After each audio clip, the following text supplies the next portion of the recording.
I don't mind admitting that there are some times you really like some politicians. Sarah Game is one of those politicians. I've met Sarah on a couple of occasions and enjoyed my conversations with her, particularly regarding the child protection system and her concerns about the well-being of children in our community. However, when one likes a person and then discovers that they have policies and ideas which contradict your own, then they need to be called out, which is what I'm going to do here. Sarah is a One Nation representative in the Legislative Council here in South Australia. I have little or no time for the policies of One Nation because I view them as a right-wing racist organisation. I view their leader, Pauline Hanson, as a despicable human being. It is somewhat confusing that a person with the intellect and passion of Sarah should belong to such a despicable group of people.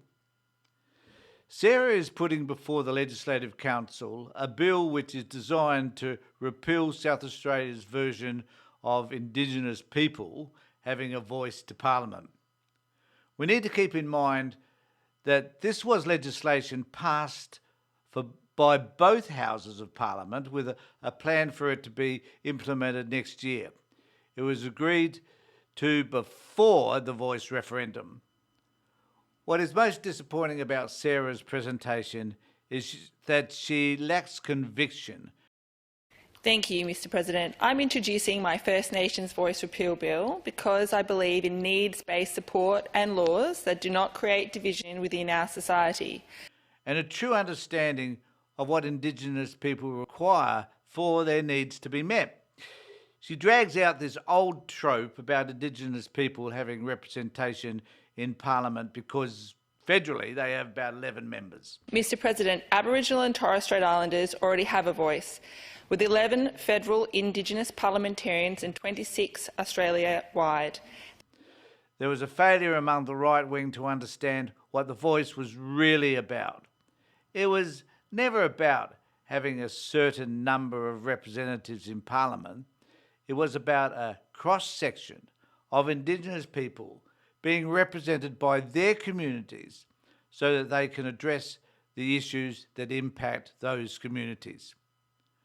I find it frustrating that this substantive point is always seems to be missed. What I hear Sarah arguing for is the status quo to be maintained.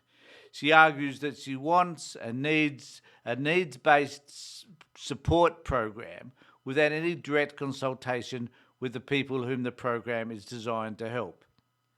Sarah should know, based on my discussions with her regarding the child protection system, that we must listen to the users of the system about the changes they wish to make, which will improve the outcomes for all participants.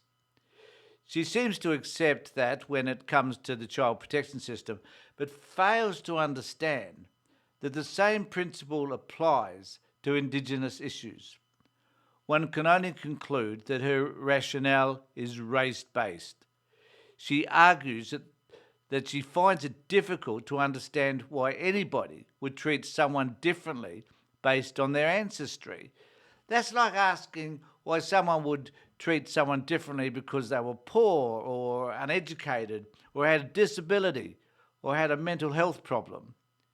It is a concept that I find completely irrational and would expect a person as educated as Sarah to understand that race, colonialisation, intergenerational trauma and prejudice would have a distinct impact on a specific section of our community. She also argues that children living in poverty should have services based on their needs.